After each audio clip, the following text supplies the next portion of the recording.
জিবরাইল জীবনে যার কাছে এসেছে তাকেই মানুষ এলাকা থেকে বের করে দিয়েছে।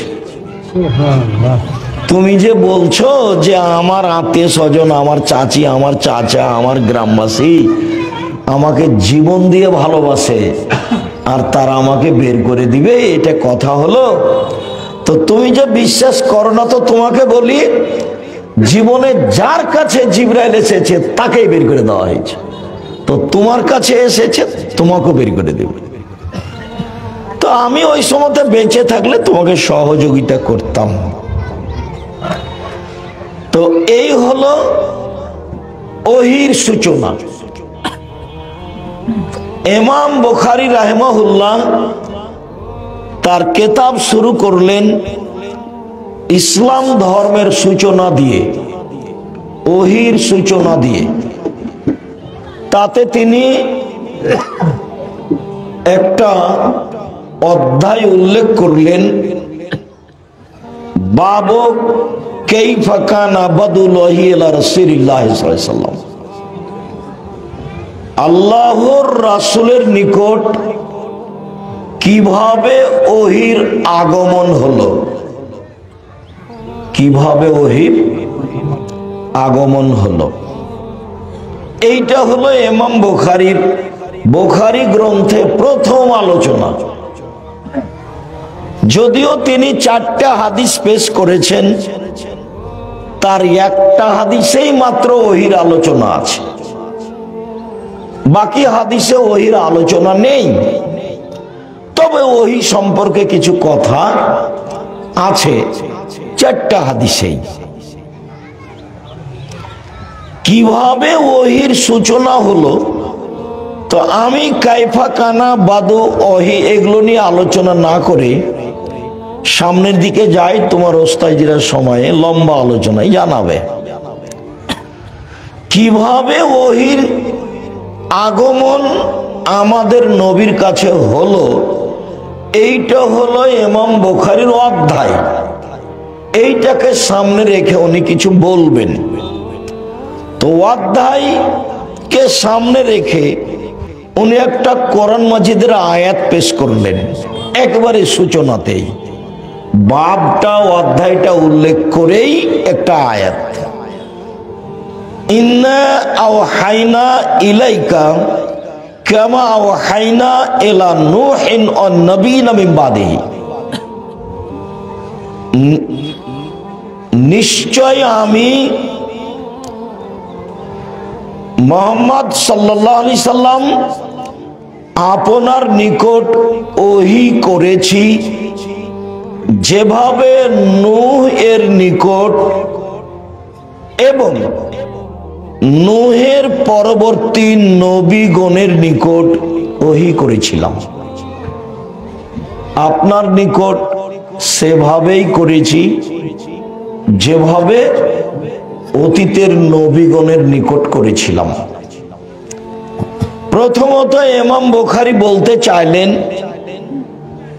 যে অতীতের নবীগণের কাছে যেগুলো ছিল সেইগুলো হাদিসের মতোই কথা ছিল, বা নবীর কথাগুলি অতীতের নবীর কেতাবের মাধ্যমে জিবরাইলের মাধ্যমে যা এসেছে তেমনি। এখানে ইমাম বুখারী ওহী মাতলুর আলোচনা করতে চাননি, যেগুলো জিবরাইল সরাসরি পড়েন, যার নাম কোরআন মাজিদ। এইটা ইমাম বুখারী এখানে বলতে চাননি, কেননা ইমাম বুখারীর উদ্দেশ্য কোরআন মাজিদ নিয়ে আলোচনা করা নয়। ইমাম বুখারীর লক্ষ্য উদ্দেশ্য হলো হাদিস নিয়ে আলোচনা করা।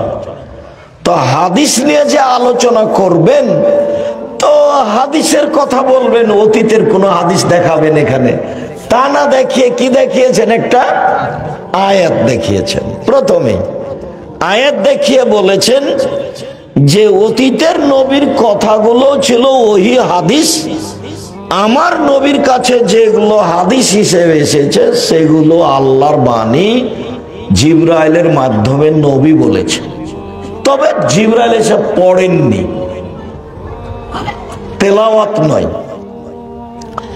তো হাদিসের মান নবীর, আমাদের নবীর যে হাদিসের মান অতীতের নবীগণের কথারও সেই মান।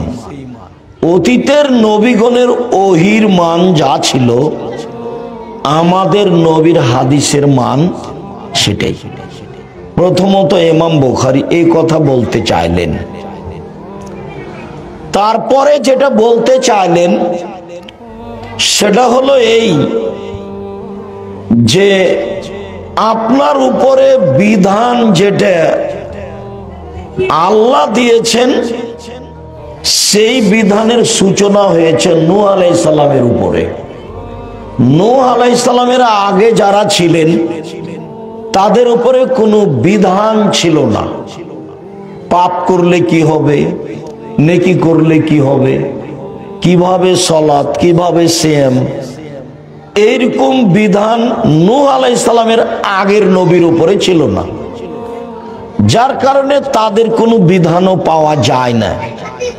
যা পাওয়া যায় তা মোটামুটি নূহ আলাইহিস সালাম থেকেই পাওয়া যায়। তা আমাদের উপরে যেমন হালাল হারাম বিধান আছে, তো অতীতের নবী নূহ আলাইহিস সালামের উপরে তেমন হালাল হারাম বিধান ছিল। ওর পূর্বে কোন নবীর উপরে এরকম বিধান ছিল না। যার কারণেই ইমাম বুখারী একটা বাছাই করেছেন যে আপনার ওহী হলো নূহ আলাইহিস সালামের ওহীর মতো। আয়াতটা পেশ করে আল্লাহর কথা বললেন যে আল্লাহ আমাদের নবীকে বললেন আপনার কাছে ওহী করেছি যেমন ওহী করেছিলাম নূহের নিকটে এবং তার পরবর্তী নবীগণের নিকটে। এরপরে আমরা এই আলোচনা ছেড়ে দিই। আমাদের সংক্ষিপ্ত তিনটা আলোচনা আছে। তার প্রথম আলোচনা এইটা যে ইমাম বুখারী রাহিমাহুল্লাহ তার কিতাব আরম্ভ করেছেন ওহী দিয়ে। ধর্ম কিভাবে চালু হলো তার সূচনা দিয়ে। তারপরে একটা হাদিস চয়ন করেছেন ইমাম বুখারী। সেই হাদিসটার ব্যাপারে উনি বলছেন হাদ্দাসানা, আমাদেরকে হাদিস শুনিয়েছেন আল হুমায়দি ও আব্দুল্লাহ ইবনে জুবায়ের। আর হুমায়দি বলেন আমাদের সামনে হাদিস পেশ করেছেন সুফিয়ান ইবনে ওয়াইনা। সুফিয়ান সাওরি নয়নি, সুফিয়ান ইবনে ওয়াইনা। সুফিয়ান ইবনে ওয়াইনারই ছাত্র হুমায়দি, 20 বছরের হুমায়দি ছাত্র সুফিয়ান ইবনে ওয়াইনা। সুফিয়ান ইবনে ওয়াইনা বলেন আমাদের সামনে হাদিস পেশ করেছেন ইয়াহইয়া ইবনে সাঈদ আল আনসারী। ইয়াহইয়া ইবনে সাঈদ আল আনসারী বলছেন আমাকে বলেছেন মুহাম্মদ ইবনে ইব্রাহিম আত-তাইমি, শুধু আমাকে বলেছেন। এই হলো গরীব, এই হলো হাদিস গরীব। আমাকে বলেছেন মুহাম্মদ ইবনে ইব্রাহিম আত-তাইমি। মুহাম্মদ ইবনে ইব্রাহিম আত-তাইমি বলেন যে তিনি নিজে আলকামা ইবনে ওয়াক্কাস থেকে শুনেছেন। এটাও গরীব। আলকামা ইবনে ওয়াক্কাস আল-লাইসি বলেন আমি উমর ইবনে খাত্তাবকে বলতে শুনেছি। এবার সাহাবীর কাছে চলে গেলেন, এবার সাহাবীর কাছে চলে গেলেন। উমর ইবনে খাত্তাব বলেন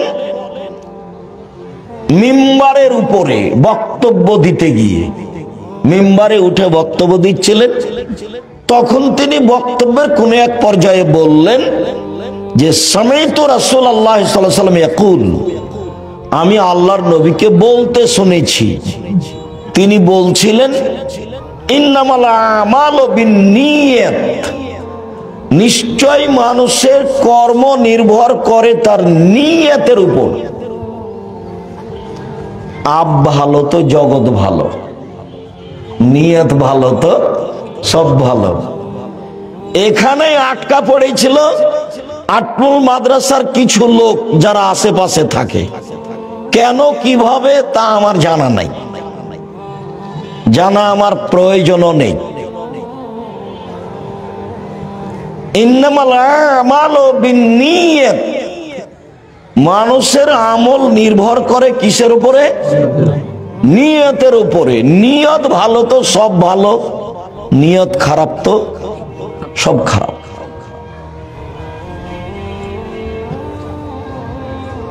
অনেক কথা হাদিস শেষ করি, তার দুই একটা বলি। ওয়াইন্নামা লিকুল্লি ইমরিন মা নাওয়া, নিশ্চয় মানুষ সেটাই পায় যা নিয়ত করে, যার ইচ্ছা করে। নিয়ত শব্দটা মানুষ ভালোই বুঝে, রাখাল কিষান সবাই বুঝে। ওরাও বলে যে তোর নিয়তই খারাপ রে, তোর মাকসাদই খারাপ। দুটাই আরবি, কিন্তু মানুষে বুঝে যে তোর নিয়ত খুব ভালো, তোর ভাগ্য ভালো। পাইনামা লেকুলে ইমরিন মানাওয়া, মানুষ যেটা নিয়ত করে সেটা পায়। কথা শেষ হয়ে গেছিল, তারপরে আবারও বলছেন মূলত ব্যাখ্যা, ফামান কানাত হিজরাত হইলা দুনিয়াই শিবহা, কেউ যদি বাড়ি ত্যাগ করে টাকা ইনকাম করব মনে করে, তো সে পাবে, কম পায় কার বেশি পায়। আও এলা এমরাতি নেনকে হওয়া, কেউ যদি বাড়ি ত্যাগ করে কোনো মেয়েকে বিবাহ করব বলে, তো সেটা সে পাবে। তাহলে একটা মেয়েকে বিবাহ করার কথাটা এই বাক্যে আসা কেমন হয়, মানে কেমন লাগে যেন।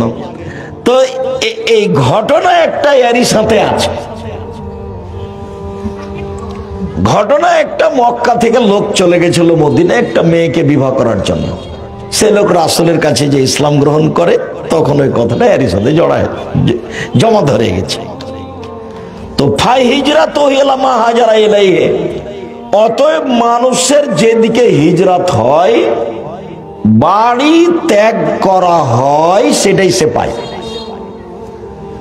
ইব্রাহিম আলাইহিস সালাম বলছেন, আমি আমার প্রতিপালকের উদ্দেশ্যে দেশ ত্যাগ করলাম, মানে আর আমি ইরাকে থাকবো না, ইরাকে আর আমি থাকবো না। ইরাকের লোক আমাকে আগুন দিয়ে জ্বালিয়ে দিতে চায়, তো আমি এখন হিজরত করব, দেশ ত্যাগ করব, থাকবোই না দেশে। তো এখনই চলে যাবেন উনি ফিলিস্তিন, ইরাক ত্যাগ করে। তো যে যেটার ইচ্ছা পোষণ করে আল্লাহ তাকে সেটা দিয়ে দেন সময়ের গতিতে। প্রথমে দুই একটা বলি বর্ণনাকারীদের পরিচয়। প্রথম আলোচনা যে ইমাম বুখারী আল হুমায়দিকে চয়ন করলেন কেন, হুমায়দি থেকে বর্ণিত হাদিস চয়ন করলেন কেন। কোরআন মাজিদ কুরাইশ বংশের এতে কেরাতে লেখা আছে। কোরআন মাজিদ কার কেরাতে লেখা আছে? কুরাইশ বংশের। কেরাত তো সবাই বুঝবেন না, মানে আরবি পড়ার যে অক্ষর। তো একই অক্ষর চাঁপাই নবাবগঞ্জের লোকেরা বলছে যে কুণ্ঠে গেছিলি, কত ভারী করে বলছে, দন্তান্ন ঠকে এক জায়গাতে বলছে। আর বগুড়ার বলছে যে কুথে গেছিলি বা কৃষক গেছিলি, ওকে হালকা করে দিয়েছে, অক্ষরই নাই। ওরা অক্ষর বেশি করেছে আর এরা অক্ষর কমিয়ে দিয়েছে। তো ওটাও বাংলা ভাষা, এটাও বাংলা ভাষা। তো এরকম ভাবে সৌদি আরবের বহু বংশ ছিল, যারা অনেক সময় উচ্চারণে একজন সিন উচ্চারণ করলে আর একজন ওই জায়গাতে সিন না করে সদ করেছে। একজন কেউ হামজা উচ্চারণ করেছে, তো ওই জায়গাতে আর একজন আর এক বংশ কি করেছে, আইন উচ্চারণ করেছে। তো এইভাবে 7টা ভাষা হয়ে গেছে কোরআন মাজিদ যেভাবে অবতীর্ণ হয়েছে তাতে। তো যখন উসমান রাদিয়াল্লাহু তাআলা আনহু কোরআন মাজিদ একটা রাখলেন, সব জ্বালিয়ে দিলেন, তখন কোনটা লেখা হয়েছিল, বহাল রাখা হয়েছিল কোনটা? কোরাইশেরটা। কেন? মুহাম্মদ সাল্লাল্লাহু আলাইহি ওয়াসাল্লাম হচ্ছেন কোরাইশের, অতএব এই বংশের কেরাতটাই কি করা হোক, বহাল রাখা হোক। ওরা যেখানে হামজা পড়েছে হামজা থাকবে, কেউ যদি আইন পড়ে থাকে তো হবে না। ওরা যেখানে সিন পড়েছে সিন থাকবে, কেউ যদি সদ পড়ে থাকে তো সেটা হবে না।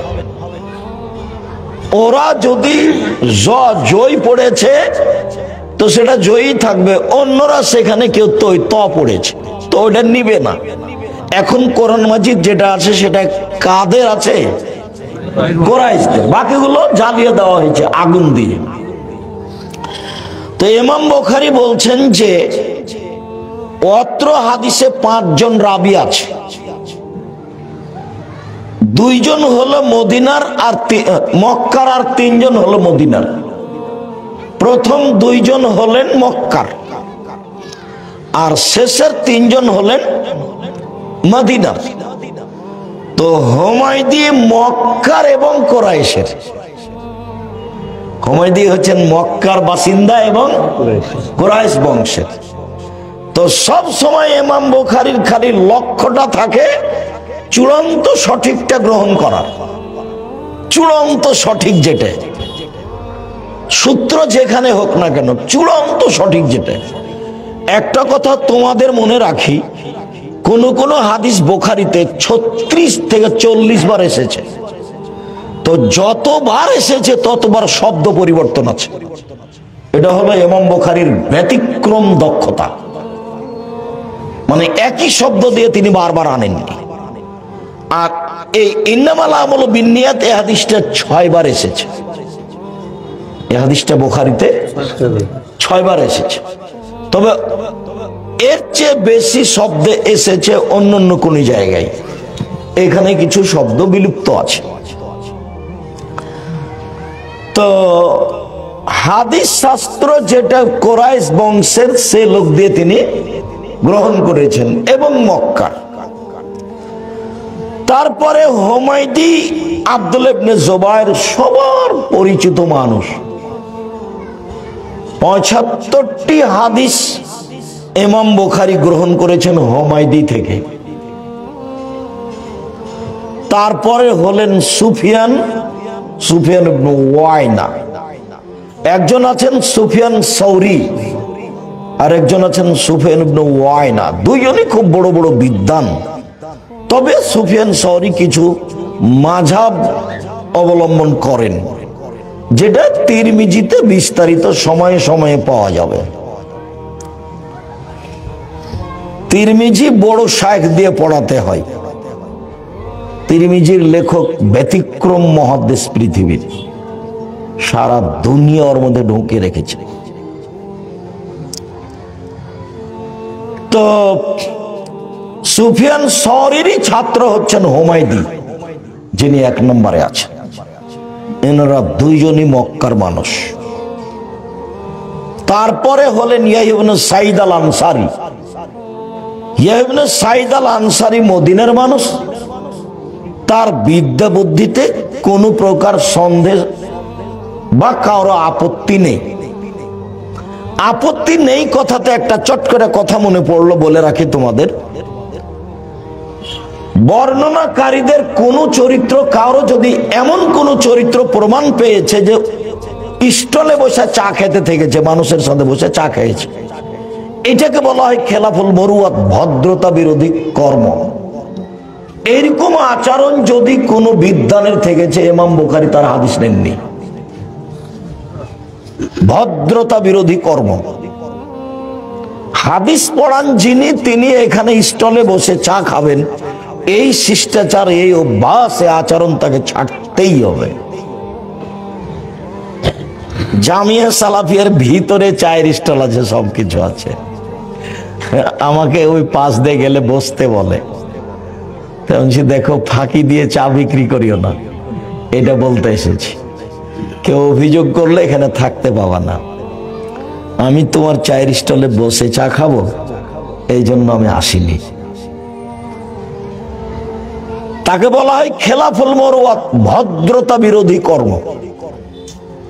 5 জন বর্ণনাকারী আছে অত্র হাদিসে। কারো ব্যাপারে কোনো প্রকার ভুলে যাওয়া, কোনো দোষ ত্রুটি, ভদ্রতা বিরোধী আচরণ, মানুষের সাথে লেনদেনে মিথ্যা, গ্রামবাসী তার উপরে মিথ্যা আরোপ করেছে, কেউ খারাপ মন্তব্য করেছে, এরকম কোনো প্রমাণ নেই। তারপরে হলেন মুহাম্মদ ইবনে ইব্রাহিম আত-তাইমি আর আলকামা ইবনে ওয়াক্কাস, খুব বিচক্ষণ মানুষ, ফকিহ, কোরআন হাদিসের সারমর্ম কি তা খুব ভালো বুঝতেন। তো তিনি সাহাবী না তাবেঈ, এই নিয়ে বিদ্বানদের 2 মত আছে। আগের গুলো সবাই তাবেঈ, হুমায়দি থেকে শুরু করে 4 জন সবাই তাবেঈ।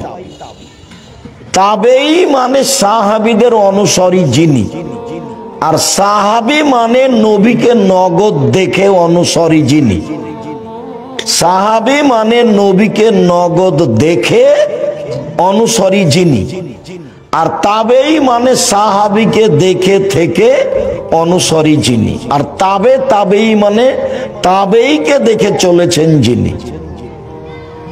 তো অত্র হাদিসে 5 জন রাবী আছে বর্ণনাকারী, তার 4 জনই হলেন তাবেঈ, আর একজন তাবেঈ না সাহাবী তা নিয়ে মতভেদ আছে। আব্দুল্লাহ মিন্নাতুল বারিতে তাবেঈ নয় এটাই চূড়ান্ত সিদ্ধান্ত দিয়েছে। খুব তথ্যবহুল আলোচনা মিন্নাতুল বারি, বুখারীর ব্যাখ্যা, একবারে ভিন্ন ধরনের তথ্যবহুল আলোচনা। আলবানী যে 4টা হাদিসকে জয়ীফ বলেছেন বুখারীর, এমন লিখা হয়েছে, পড়লে মনে হবে যে আলবানীর বড় ভুল হয়ে গেছে, এরকম মনে হবে। তো আলকামা ইবনে ওয়াক্কাস আল-লাইসি বিচক্ষণ রাবী, রাবীদের ব্যাপারে মোটামুটি কথা শেষ করলাম। তারপরে হলো ইন্নামাল আমালু বিন্নিয়াত। ইন্নামাল আমালু বিন্নিয়াত, এই হাদিসটি ইমাম বুখারী কেন নিয়ে আসলেন? আলোচনা তো ওহীর, তো এখানে তো ওহীর কোনো কথা নেই, যার কারণে একচাটিয়া বিদ্বানগণ বলতে চেয়েছেন যে ছাত্র শিক্ষক সবাই যেন নিয়তটা ঠিক করে নেয়। পড়তে পড়তে কয়দিন পরে একজন বলছে গার্মেন্টসের চাকরি নিবি, বেতন 30,000, তখন বলছে যে বুখারীর দাস থাক, গার্মেন্টসে যাই। তো বাপ মা মিলে সিদ্ধান্ত নিয়েছে যে চল রে, ছেলেটা 3টা তো পার হয়ে গেছে দুনিয়ার বদ, একটা ভালো আটমূল মাদ্রাসায় দি। তো আটমূল মাদ্রাসায় দিয়েছে। তো 2-4 মাস পরে খালা বলছে, ছেলেটার খালা, তোর মা বুঝে তোকে নষ্ট করার জন্য দিয়েছে, তোর কত মেধা ভালো, তোকে যদি এতে বগুড়া ক্যাডেট স্কুলে ভর্তি করতো তাহলে তোর কত শোনো হতো, কত কি করতি, ইঞ্জিনিয়ার হয়ে একটা বড় ডাক্তার হয়ে শয়তান হতি, প্রতারক। তো এভাবে খালা বারবার বলেছে। তখন খালাকে গিয়ে বলছে, তার খালা আবার ওর মাকে ধমকালছে। তখন ওর খালু আবার বলে, তুমি জায়গা পাও না, ছেলেটা ওখানে দাও। কয়দিন পরে তখন নিয়ত কি হয়ে গেছে, উল্টে গেছে। দিয়ে বলছে যা হয়েছে হয়েছে, ভুল তো করেছি, ছেলেটা বগুড়াতে ভর্তি করে দিয়াই রে।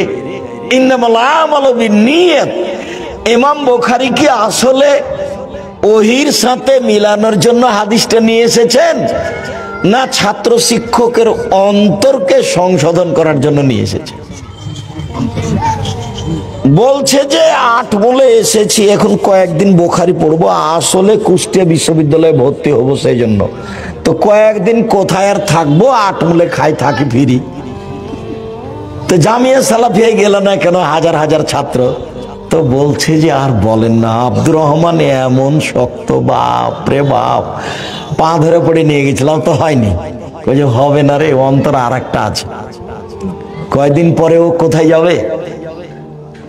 কুষ্টিয়া বিশ্ববিদ্যালয়ে ভর্তি পরীক্ষা দিতে যাবে। আসলে এমনি আছে ও এখানে। তো ইমাম বুখারী বলছে যে ছি ছি ছি ছি, ওহির আলোচনা শুরু করেছি, কিন্তু তুমি আগে কি করো? সংশোধন হও। ইন্নামাল আমালু বিন্নিয়াত। তুমি যে এখন ফাঁকি দিয়ে আছো, চাপানগঞ্জের ভাষাতে ভোগা দিয়ে আছো, ফাঁকি দিয়ে যে তুমি আছো, তো তোমার অন্তরে একটা কালো দাগ পড়ে গেছে। অন্তরে তোমার একটা কালো দাগ পড়ে গেছে, এটা দিয়ে আর হবে না পড়া। যেখানেই যাও পথ ভালো আর হবে না, কেটে গেছে। ওটা নিয়তে কি হয়ে গেছে? ত্রুটি হয়ে গেছে, ফাঁকি দিয়ে দিন কাটাচ্ছে। তো অনেক বিদ্বানী আলোচনা অন্য আর এই হাদিসটাকে সামনে রেখেছে। তার মধ্যে মেশকাতও তাই। উনি ইমানের আলোচনা করবেন, দেখি তার উপরে একটা হাদিস লিখে রেখেছে, সেটা হলো ইন্নামাল আমালু বিন্নিয়াত। তো মেশকাতের লেখক ও ছাত্ররা বলছে, দেখো আমি হাদিসটা নিয়ে এসে নিজেকেও সংশোধন করতে চেয়েছি, ভালো মানুষ করতে চেয়েছি। তোমরা যারা পড়ছো তারা একটু তোমরা কি করো? ভালো মানুষ হওয়ার চেষ্টা করো। নিয়তে ত্রুটি থাকলে সব যাবে। নিয়তে ত্রুটি থাকলে মিথ্যার আশ্রয় নেওয়া লাগবে, আর মিথ্যা যখন ঢোকে যাবে তখন আর সেটা ভালো থাকবে না। ইমাম বুখারী ওহী দিয়ে আলোচনা শুরু করেছেন আর তাওহীদ দিয়ে আলোচনা শেষ করেছেন। ওহী দিয়ে আলোচনা শুরু করেছেন আর তাওহীদ দিয়ে আলোচনা শেষ করেছেন। কেন এভাবে করলেন? ওহী দিয়ে আলোচনা শুরু করে বললেন, পৃথিবীর মানুষ জীবনটা কাটাও ওহী অনুযায়ী, আর শেষটা যেন তাওহীদ টিকে থাকে, লা ইলাহা ইল্লাল্লাহ। যদি লা ইলাহা ইল্লাল্লাহ না টিকে তো ওহী গেছে, ওহী গেছে। তো এতদিন তো আমল করলে ওহী অনুযায়ী, তো শেষেরটা যেন তাওহীদের উপরে থাকে। মান কানা আখিরু কালামি লা ইলাহা ইল্লাল্লাহ ফাদাখালাল জান্নাহ। কারো যদি বাক্য হয় শেষ কালেমা লা ইলাহা ইল্লাল্লাহ, তো সে জান্নাতে চলে গেছে। তাহলে তাওহীদ আছে সেই জন্য। ইমাম বুখারী ওহী দিয়ে আলোচনা শুরু করলেন আর তাওহীদ দিয়ে শেষ করলেন। কেন? ওহী হলো অন্তরের বিষয়, ওহী হলো অন্তরের বিষয়, আর তাওহীদ হলো বাস্তবতার বিষয়। ওকে বলতে হবে লা ইলাহা ইল্লাল্লাহ। অন্তরে ত্রুটি থাকলে ওহী কেটে যাবে। সেই জন্য ইমাম বুখারী ওহী দিয়ে শুরু করেছেন আর তাওহীদ দিয়ে শেষ করেছেন। ইমাম বুখারী ওহী দিয়ে শুরু করে বলেছেন, দেখো যার যত নিয়ত ভালো তার তত আমলের ওজন ভালো। তাই ওহী দিয়ে শুরু করে ওজন দিয়ে শেষ করেছেন, তাওহীদ দিয়ে শুরু করে ওজন দিয়ে শেষ করেছেন। শেষ হাদিসটা কিসের? কালিমাতানে সাকিলাতানে খাফিফাতানে ফিল মিজানে, দাড়ি পাল্লা দিয়ে করেছেন। তার মানে যার নিয়ত যত ভালো তার দাড়ি পাল্লাতে নেকি তত ভারী, তত ভালো। যার নিয়ত যত ফাঁকি দেওয়া তার ওই দাড়ি পাল্লার নেকি তত খালি, এমনিতে হালকা। তো আমি আরো দুইটা কথা আছে, সেই জন্য তোমাদের এখানে তোমাদেরকে সতর্ক করো। তো আমরা নিজেরা সতর্ক হওয়ার উদ্দেশ্যে যারা এখানকার শিক্ষক, যারা আমরা আছি দায়িত্বে, তাদের সতর্ক করার লক্ষ্যে বলি যে অবশ্যই নিয়ত সংশোধন করে কাজ করতে হবে। এইভাবে বলা হবে না যে আচ্ছা যাক এটা এখন হচ্ছে তো এটা করে নি, পরে আর একটা তো অন্য করবোই, সেটা তো আমি জানছি, পরে আর একটা করবো সেটা তো জানছি। তোমার অন্তরটা যেন খুব পরিষ্কার হয়, আসলে তুমি দুদিন থাকার জন্য এখানে আসনি, বুখারী পড়ার জন্য এখানে এসেছো, এইটা যেন হয়। এইটা ছাত্র শিক্ষক সবাকেই বলি। আর একটা কথা বলি, বুখারী পড়াও ভাগ্য, বুখারী পড়ানো ভাগ্য। বুখারী পড়াও ভাগ্য, বুখারী পড়ানো ভাগ্য। যদি পড়তে পড়তে 2 মাস 4 মাস 6 মাস পরে চলে যাও, তাহলে বুঝতে হবে ভাগ্য টলে গেছে। আসলে আমার ভাগ্যে এটা নেই, তাই এটা ঘটলো। বুখারী পড়াতে পড়াতে যদি বন্ধ হয়ে যায়, তাহলে বুঝতে হবে ভাগ্য টলে গেছে। আসলে আমার ভাগ্যে এটা নেই, আমি জোর করে ধরে রাখছিলাম। এরপরে যেটা জরুরি কথা, আমি আপাতত তোমরা বই খুলে থাকো, দার্স শেষ করে আমি কোরআন মাজিদ থেকে 2-1টা কথা বলছি। তার প্রথম কথা হলো এই যে আটমল সালাফিয়া মাদ্রাসা আল্লাহকে সন্তুষ্ট করার উদ্দেশ্যে চালু হয়েছে। আল্লাহর কাছে জোরালো দাবি যে এই সন্তুষ্টির মধ্যে অসন্তুষ্টি ঘটানোর জন্য কোনো মানুষ আল্লাহ এর কাছে নিয়ে না আসে। এটা আল্লাহর কাছে প্রথম দাবি। আমি দিনরাত জামিয়া সালাফিয়ার ব্যাপারে যখন কথা বলি, তখন বলি যে আমার দিয়ে যেন জামিয়া সালাফের ক্ষতি না হয়, এটা আমি চাই না। আমি জামিয়া সালাফে গড়তে এসে আমাকে দিয়ে জামিয়া সালাফের ক্ষতি হবে, এরকম কর্ম, এরকম কথা, এরকম আচরণ আমি চাই না। এরপরেও আমার অজান্তে যদি কোনো ত্রুটি ঘটে যায় আর আমি সেটা যদি জানতেই না পারি, তাহলে আমি জামিয়া সালাফের বেতন নি না। আমি তো ইচ্ছা করলে বেতন নিতাম। আমি জামা সালাফেতে যে প্রতিষ্ঠান আছে, ঘর বাড়ি আছে, সেটা তো আমি ভাড়া দিয়ে থাকি।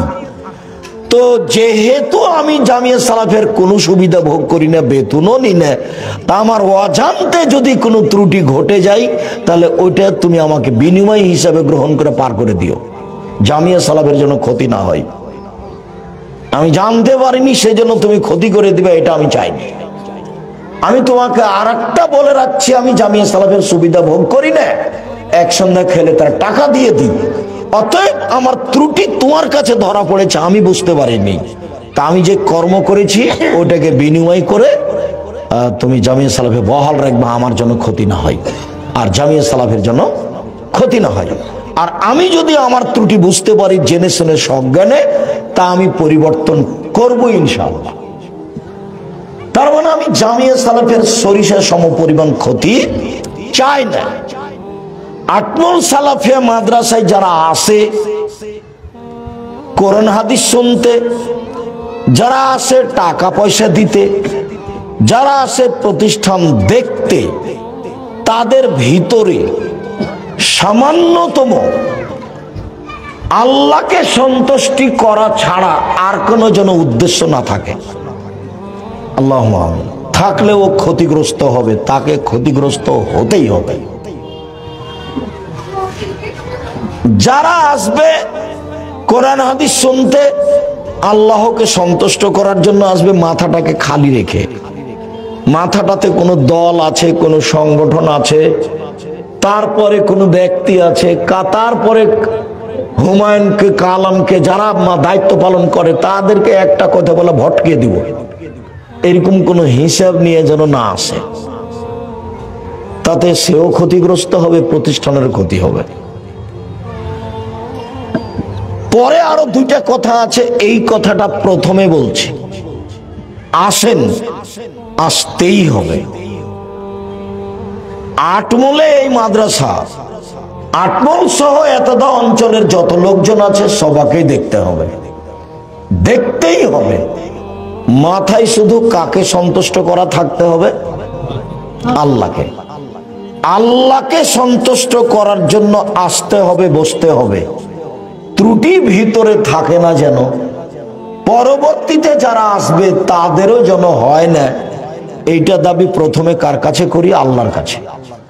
তারপরে মানুষ হিসেবে আমাদের কাছে, আপনার কাছে বলছি, একে আল্লাহর সন্তুষ্টির জন্যই তৈরি করা হয়েছে। তৈরি করো তো বহুদিন আগে একদিন সাদুরিয়া মাদ্রাসায় জালসায় এসেছিলাম। আব্দুর রহমান জুমার বাড়ির কাছো খাকা মৌলবীর ছেলে ওই মাদ্রাসা চালাচ্ছিল, কচ্ছপ খাওয়া আবু তাহের। সেখানে গিয়ে দুইজন মানুষ দেখা করেছিলেন, নূর মোহাম্মদ মাস্টার আর খয়বার হাজি আব্দুর রাজ্জাক। আটমূলে একটা মাদ্রাসা করতে হবে। তখন আমি বললাম, আপনি কি করেন আর আপনি কি করেন? তো তাদের পরিচয় দিল। তো সেইখানে কিছু বৈঠকে কথা হলো। তারপরে একদিন আসলাম, তাহলে এইখানে মাদ্রাসা করতে হবে। আসি, খাই, খালি কার বাড়িতে? এই কার বাড়িতে খাই? নূর মোহাম্মদ। আর নূর মোহাম্মদ সর্দার, নূর মোহাম্মদ সর্দার হলেন নানা, মানে বলি আমরা নানা, আর ওনার স্ত্রী হলেন নানি। তো নানা আর নানি, নানির বাড়ি রান্না বান্না খাই আর এই গল্প করি আর সময় কাটাই যে কিভাবে মাদ্রাসা করতে হবে। গড়তে ভাবতে ভাবতে ভাবতে পরবর্তীতে আরো আয়সা যোগ হলো। যারা তব ভাই আসলেন, আরো যারা আলাউদ্দিন লতিফ মাস্টার, আব্দুল লতিফ মাস্টার, ওনারা সব আসলেন, দিয়ে 5-6 জন হয়ে গেল। সূচনা হলো 2 জন দিয়ে, বৈঠক 2-3টা হলো 2 জন দিয়ে, আর আমি আছি ফাও, এমনি আমিও আছি একবারে সূচনা থেকে প্রথম দিন। তো ঠিক আছে, করা লাগবে। সিদ্ধান্ত হলো, শিক্ষক ঠিক করলাম আবুল কালামকে, আর আরেকজন কি নাজমুলকে দিও, ওকে পাঠালাম এখানে। হ্যাঁ, নাজমুলকে আগে পাঠালাম, দিয়ে চালু করা হোক। কোনটা? ঘরের 2 তলাতে ছাত্র থাকতো না, ঘরে, ওটা চালু করা হোক। জি, বাকি ইতিহাস লাগবে না, শুধু সূচনাটা এই যে দারুল উলুম দেওবন্দ একজন মাওলানা কাসেম নানদবী চালু করেছিলেন একটা চাল দিয়ে। দারুল উলুম দেওবন্দে একটা চাল আর 6টা খুঁটি। কাসেম নানদবী হলেন পরিচালক, শিক্ষক, আর হুসাইন আহমদ মাদানী হলেন ছাত্র। যে হুসাইন আহমদ মাদানী 50 বছর যাবত, 45 বছর যাবত বুখারী পড়িয়েছে। তো 6 জন ছাত্র দিয়ে চালু। আর একটা কথা আছে যেটা আমি বিশ্বাস করি না, সেটা বিদাতি কথা, যে কাসেম নাদর স্বপ্নে দেখলেন, তারপর এখানে এসে এই জায়গাটাতে এর নাক দিয়ে টানেন, শ্বাসটান, খালি গন্ধ আছে, খালি সেন্ট আছে, সেন্ট আছে। কিসের সেন্ট রে? হাদিসের সেন্ট। বলে মাদ্রাসা খুলতে হবে। এইগুলো কথা ঠিক নয় বলে আমি মনে করি। তো উনি চালু করেছিলেন একটা চাল দিয়ে, দেওবন্দ একটা চাল দিয়ে 6টা খুঁটি দিয়ে চালু হয়। তো এটাও সেভাবে চালু হয়েছে। কোনো দিন তারা ভুল অক্ষরে কাসেম নাদবীকে ভুলেনি। নবী নয় যে নবী বলে ডাকে। কোনদিন তারা হুসাইন আহমদ মাদানীকে ভুলেনি। নবী নয় যে নবী বলে ডাকে। আমি আসলে বলিনি যে হুসাইন আহমদ মাদানী শিরক করেছেন।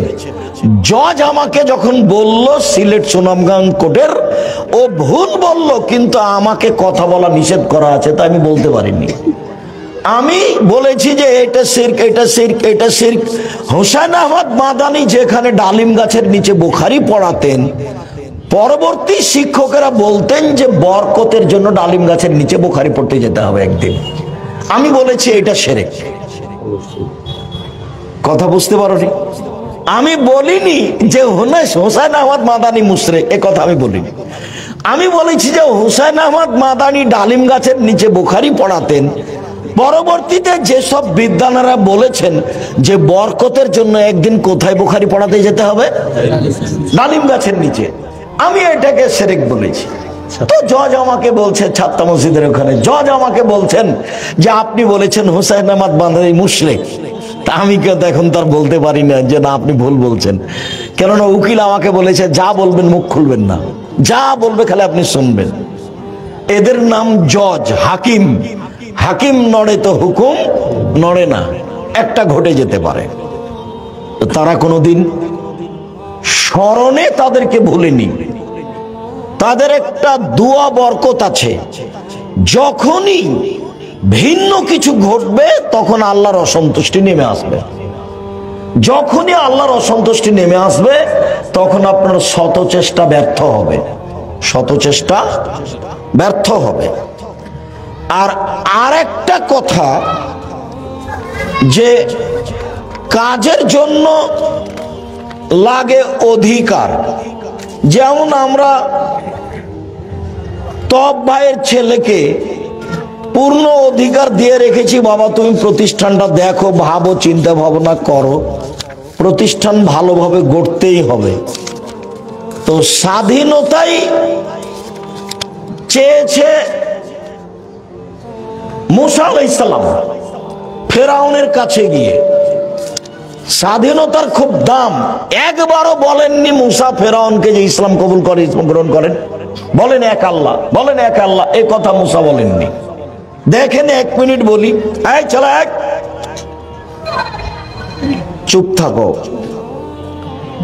মুসা আলাইহিস সালাম আল্লাহ যখন মুসাকে বললেন যে ফেরাউনের কাছে যান আপনি, তো মুসা বললেন যে আমি সাবলীল ভাষায় ভালো করে কথা বলতে পারি না। তখন আল্লাহ বললেন যে আমি ওটা ঠিক করে দিচ্ছি, আপনি বলেন রব্বি ইশরাহ লি সাদরি ওয়া ইয়াসসির লি আমরি ওয়াহলুল উকদাতাম মিন লিসানি ইয়াফকাহু কাওলি। যেতে হবে, যান, আমি ওটা ঠিক করছি। তখন মুসা আলাইহিস সালাম বলছেন, দেখেন ফেরাউনের পক্ষ থেকে আমার উপরে একটা হত্যার অভিযোগ আছে, আমি কিন্তু এক থাপ্পড় দিয়ে একটা মানুষ মেরে পালিয়ে এসেছি, ও কিন্তু আমাকে মারবে।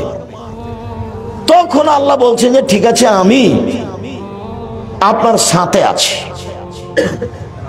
আমি আপনার সাথে আছি।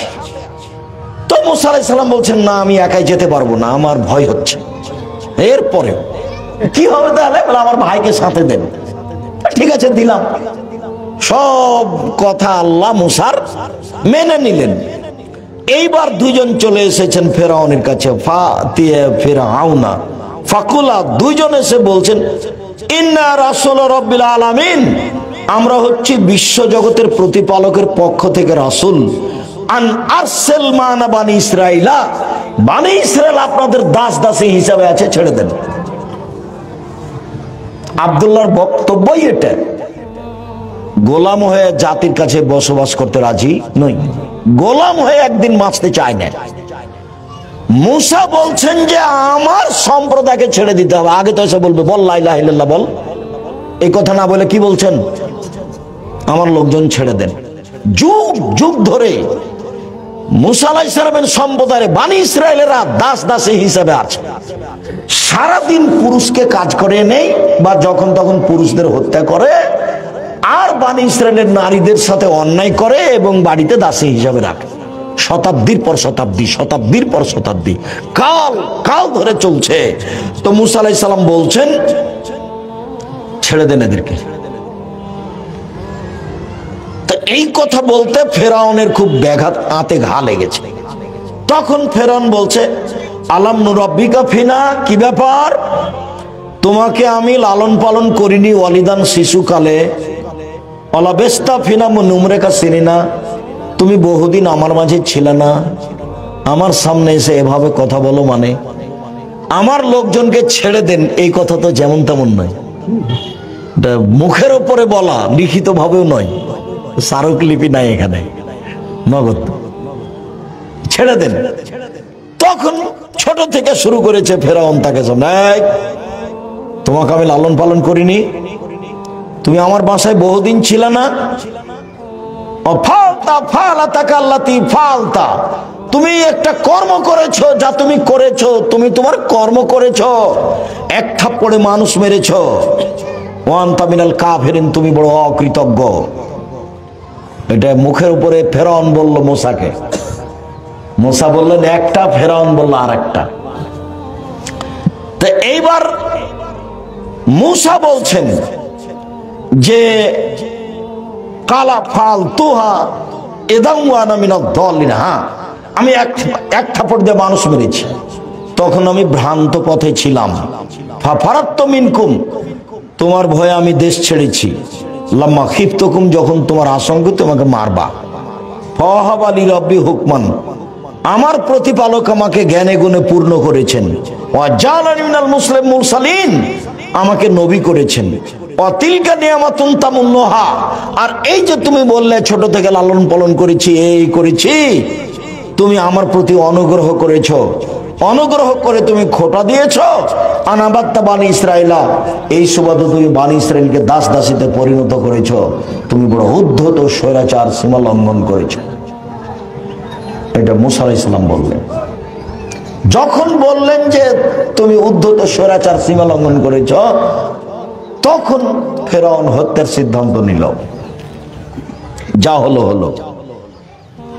তো কাজের জন্য স্বাধীনতা লাগে, আর একজন যদি এসে হাত খেলায় তাহলে সে কাজ কখনো সুন্দর হবে না। প্রত্যেকটা মানুষ যারা কিছু করতে চায় তারা যেন জাতির কাছে স্বাধীনতা নেয়। স্বাধীনতা না থাকলে কিছু করতে পারবে না। এটা এক। প্রথমত ভুল কিছু করলে আল্লাহ অসন্তুষ্ট হলে একটাও টিকবে না। দুই, সূরা ইউসুফে আছে যে যখন ইউসুফ আলাইহিস সালামের কাছে সরকারিভাবে লোক পাঠানো হলো যে আপনাকে সরকার ডেকে পাঠিয়েছে আর আপনাকে জেলে থাকতে হবে না, তখন ইউসুফ আলাইহিস সালাম বললেন না, আমি জেল থেকে বের হব না যতক্ষণ পর্যন্ত জুলাইখা জাতির সামনে না বলেছে যে অন্যায় আমি করেছি, ইউসুফ করেনি। জুলাইখাকে জাতির সামনে কি বলতে হবে? অন্যায় আমি করেছি, ইউসুফ করেনি। তো আমাদের নবী তো যা বললেন যে ইউসুফের ধৈর্য আমার চেয়ে কত বেশি, যে ও বলছে যে আমি জেল থেকে বের হব না। আমি যদি থাকতাম তাহলে লোকজনকে বলতাম চলো চলো চলো, আমাকে বের করে নিয়ে চলো, সরকারের কাছে যাই। আমাদের নবী মুহাম্মদ সাল্লাল্লাহু আলাইহি ওয়াসাল্লাম বলছেন। তো ইউসুফ তো বের হলেন না। তো ইউসুফ এখন বলছেন যে কেন আমি বের হলাম না? লেলাম আন্নিলাম এখনো বিল গায়বে, জুলাইখার স্বামীকে জানতে হবে আমি তার অজান্তে বিশ্বাসঘাতকতা করিনি। আমি জুলাইখার স্বামী আমাকে এখানে থাকতে দিয়েছে, খেতে দিয়েছে। জুলাইখার স্বামীকে না জানিয়ে আমি জুলাইখার সাথে জেনা করিনি, এইটা আমি তার স্বামীকে জানাতে চাই যে আমি বিশ্বাসঘাতক নই। ও তো আমাকে এখানে থাকতে দিয়েছে, বলছে এই জুলাইখা, এই যে ভালো ছেলে, সুন্দর, দেখছো না কত সুন্দর টকটকে ঝকঝকে রে, একে আমরা ভবিষ্যতে সন্তান হিসাবে গ্রহণ করব। একে ভালো থাকতে দাও, ভালো খেতে দাও। এখন ভালো খাচ্ছেন, ভালো থাকছেন, এই সুবাদে আমি তার স্ত্রী জুলাইখার সাথে অন্যায় করব, এটা আমি করিনি। আমি বিশ্বাসঘাতক নই। মর্মে আমি কল্যাণের আশায়, আটমল সালাফিয়া মাদ্রাসার ভিত্তি ছিল একবারে আল্লাহকে সন্তুষ্ট করার লক্ষ্যে, সামান্যতম কোনো স্বার্থ ছিল না। ভবিষ্যতেও যেন কোনো মানুষ স্বার্থ নিয়ে আটমল সালাফিয়া মাদ্রাসায় না আসে, আমি আমার পক্ষ থেকে জোরালোভাবে অনুরোধ জানাচ্ছি। আর উদ্বুদ্ধ করত বলছি যে আল্লাহর কাছে খালেস অন্তরে দোয়া করতে হবে যে আল্লাহ তুমি আটমল সালাফিয়া মাদ্রাসাকে কবুল করো, আমিন। আর ওদের হাতে রাখো যাদের হাতে থাকলে এই প্রতিষ্ঠান নিখুঁত অবস্থায় আল্লাহর সন্তুষ্টিতে থাকবে। হঠাৎ করে আটমল সালাফিয়া মাদ্রাসা এখানে ধপ করে পড়ে যায়নি। এটা কিভাবে গড়ে উঠেছে সবাইকে মনে রাখতে হবে। আর আল্লাহ কোনো কাজ কারো ধপ করে দিয়ে দেন না, সময় দিয়ে দেন। দীর্ঘ সময় ধরে আল্লাহর সন্তুষ্টিতেই যারা চেষ্টা চালিয়েছে তারা এ পর্যন্ত নিয়ে এসেছে। যারা চেষ্টা চালাচ্ছে তারা অনেক পর্যায়ে পৌঁছে দিয়েছে, ভবিষ্যতে আরো ভালো থেকে ভালো পর্যায়ে পৌঁছানোর চেষ্টা করবে ইনশাআল্লাহ। মর্মে প্রত্যেক ব্যক্তিকে অন্তরটা পরিষ্কার, ইন্নামাল আমালু বিন্নিয়াত, এই হাদিসের প্রতি আমল করো তো আল্লাহকে সন্তুষ্ট করার আশায় প্রতারণা বিশ্বাসঘাতকতা অন্তরে না নিয়েছে, একমাত্র খালেস অন্তরে কাজ করতে হবে। আল্লাহ সন্তুষ্ট থাকলে কাজ হবে ইনশাআল্লাহ। আজ যা আছে 5 বছর 10 বছর পরে এর চেয়ে আরো অনেক বেশি হয়ে যাবে। মর্মে বলি শেষে এসে, আল্লাহ যারা খালেস অন্তরে এই প্রতিষ্ঠান গড়ে চলে গেছে তুমি তাদের কবরের শাস্তি মাফ করে দাও। আমরা ছাত্ররা শিক্ষকেরা তাদের পরবর্তী উত্তরসূরি হিসাবে আছি। আমরা তাদের জন্য তোমার কাছে অন্তর খুলে মন খুলে কোনো প্রকার স্বার্থ ছাড়াই তোমাকে শিরক মুক্ত সর্বশক্তিমান মনে করে তোমার ক্ষমতার আশাধারী হয়ে বলছি, যারা খালেস অন্তরে আটপল সালাফিয়া মাদ্রাসা গড়েছে তুমি তাদের কবরের শাস্তি মাফ করে দাও। তুমি তাদের কবরকে প্রশস্ত করো, তুমি তাদের কবরকে আলোকিত করো। আমরা যারা এলাকাবাসী দেশবাসী আছি, আমরা যারা এলাকাবাসী দেশবাসী আছি তারা সবাই যেন আল্লাহকে সন্তুষ্ট করার আশায় খালেস অন্তরে আটনুল সালাফিয়া মাদ্রাসায় দান এবং সহযোগিতায় পরামর্শে থাকি। আল্লাহ তুমি এই তৌফিক দান করো। এই তৌফিক দান করার দাবি জানিয়ে উপস্থিত বৈঠকি দান যারা এখানে ছেলেরা আছি